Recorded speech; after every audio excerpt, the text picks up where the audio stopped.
Hello everyone, मी नम्रता तुमचं माझ्या YouTube चॅनलमध्ये स्वागत करते. तर आता सगळीकडे थंडी चालू झालेली आहे आणि असं एनर्जी बूस्ट करणारं आपल्याला असं काहीतरी खावं वाटतं, पण काहीतरी हेल्दी व्हर्जन पाहिजे ज्याच्यामध्ये साखरसुद्धा नाही आहे. तर त्यासाठी मी हे ड्रायफ्रूट्सचे लाडू बनवले, ते पण साखरेचा वापर न करता, इवन गुळाचा वापर पण नाही केलेला. मी हे खजूर वापरून मी हे लाडू बनवलेले आहेत. तर टेस्टला इतके मस्त लागतात ना, मी तुमच्यासोबत बेट लावू शकते की हे लाडू तुम्ही एकदा खाल्ल्यावर थांबणारच नाही, तुम्ही परत एकदा हे रिपीट लाडू बनवणार. कारण मी सुद्धा हे रिपीट लाडू बनवलेत 2 वेळा, इतके मस्त झाले होते टेस्टला. तर ही मी रेसिपी कशी बनवली आहे, तर ह्यासाठी हा व्हिडिओ तुम्ही शेवटपर्यंत नक्की बघा. आणि चला आपण आजच्या व्हिडिओला सुरुवात करूया.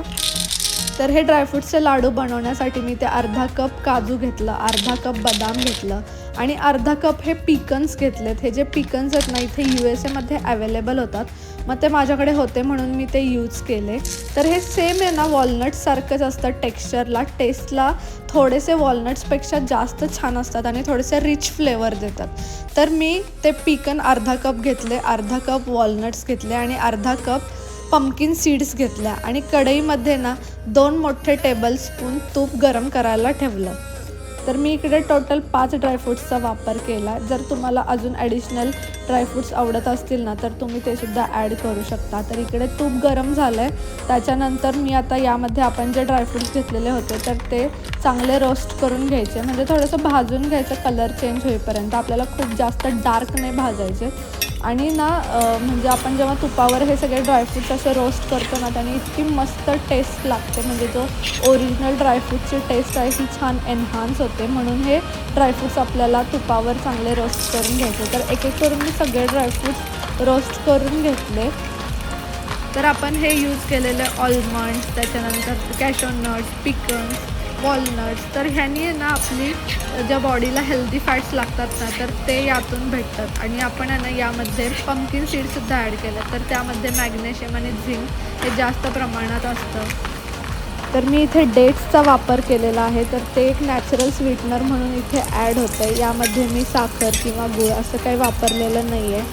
तर ओव्हरऑल सांगायचं झालं तर हा जो ड्रायफ्रूटचा लाडू आहे, तर त्याने आपली एनर्जी बूस्ट होते, जास्त वेळ आपली एनर्जी टिकण्यास मदत राहते. तर इथे पंपकिन सीड्ससुद्धा आता मी चांगले रोस्ट करून घेतलेले आहेत आणि सगळे ड्रायफ्रूट्स आपल्या इकडे रोस्ट करून झाले. आता आपल्याला ना यामध्ये डेट्स टाकायचे आहेत. तर मी अर्धा कप असं 2 वेळा घेऊन मी टोटल 1 कप यामध्ये डेट्स टाकलेत.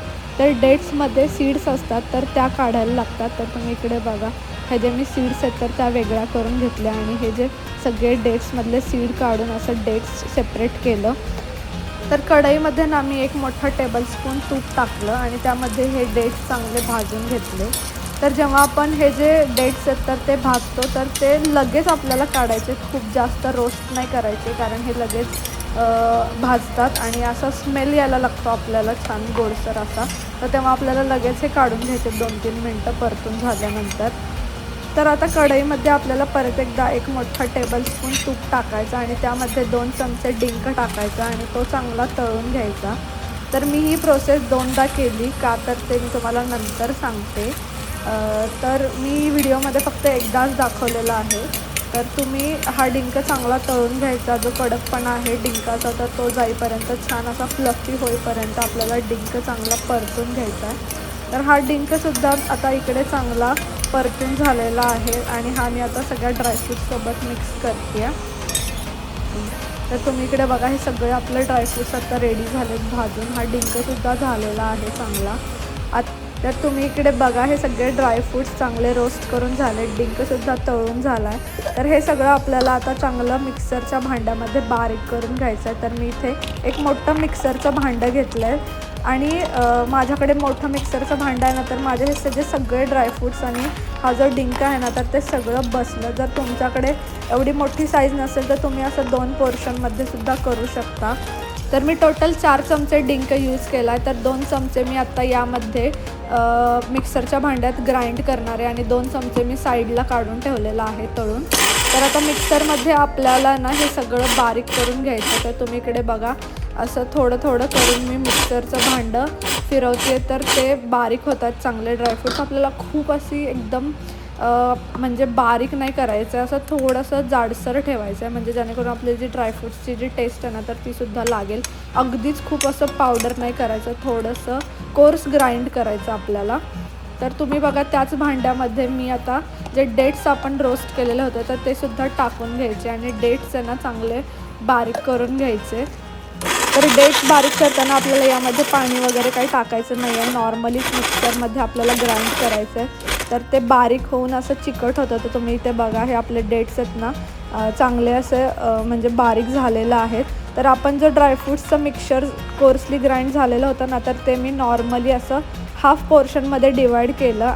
तर डेट्ससुद्धा मी हाफ पोर्शनमध्ये डिवाईड करून घेतले. डेट्स थोडेसे अर्धे काढून घेतले आणि अर्धे मिक्सरच्या भांड्यामध्येच ठेवले. तर मी जो अर्धा ड्रायफ्रूट्सचा पोर्शन सेपरेट केलेला होता तर तो मिक्सरमध्ये टाकून घेतला. डेट्स अर्धे त्याच्यामध्ये ऑलरेडी होते आणि त्यामध्ये मी पाव चमचा कार्डेममची पावडर टाकली, म्हणजे आपली विलायची पावडर टाकली आणि फक्त आहे ना 1-2 वेळा असं मिक्स करून घेतलं मिक्सरमध्ये. तर तुम्ही इकडे बघा असं एकजीव झाल्यासारखं ते मिश्रण होतं, म्हणजे जे डेट्स आहेत ना तर ते ड्रायफ्रूट्समध्ये चांगले मिक्स होतात. तर तुम्ही इकडे बघा असं छान असं म्हणजे बाइंडिंग टेक्स्चर आलं आहे त्याला. तर आता मी जो तळलेला दुसरा 2 चमचे डिंक होता तो साईडला ठेवला होता तर तो यामध्ये टाकून घेतला. तर आहे ना जेव्हा आपण हे ड्रायफ्रूटचे लाडू बनवतो आणि हा जो वरून टाकलेला डिंक आहे ना तर त्याची ना टेस्ट खूप मस्त लागते. असं खाताना एकदम क्रंची क्रंची वाटतं, टेस्टला मस्त लागतं. म्हणून हे जे मी नंतर टाकलेत 2 चमचा डिंक, तर तुम्हीसुद्धा असं टाकून बघा, टेस्टला एकदम मस्त लागतात. तर तुम्ही इकडे बघा हे जे डिंक आहे तर ते सगळं मी त्या मिश्रणमध्ये मिक्स करून घेतलं आणि लाडू बनवायला सुरुवात केली. तर आता तुम्हाला ॲडिशनल तूप टाकायची अजिबात गरज नाही आहे, इतक्या इझी प्रकारे बनतात ना, कारण ते आता डेट्स आणि सगळे ड्रायफ्रूट्स आहे ना सगळं एकजीव झालं आहे चांगलं, त्याच्यामुळे ना पटकन लाडू बनतो आहे. तर 10-15 सेकंदामध्येच आपला हा एक लाडू तयार होतो आहे. तर बाइंडिंग खूप छान झालेलं आहे, त्याच्यामुळे एकदम इझी पटकन बनत आहेत हे लाडू. तर टेस्टलासुद्धा खूप छान लागतात, हाताला काही चिटकत पण नाही आहेत. तर तुम्ही इकडे बघा हे सगळे लाडू आता रेडी करून झालेले आहेत. तर टेस्टलासुद्धा इतके मस्त झालेले हे लाडू. तुम्हीसुद्धा ही रेसिपी ट्राय करा. मला कमेंट सेक्शनमध्ये सांगा तुम्हाला आवडली का. आता भेटूया आपण नेक्स्ट व्हिडिओमध्ये, तोपर्यंत बाय बाय.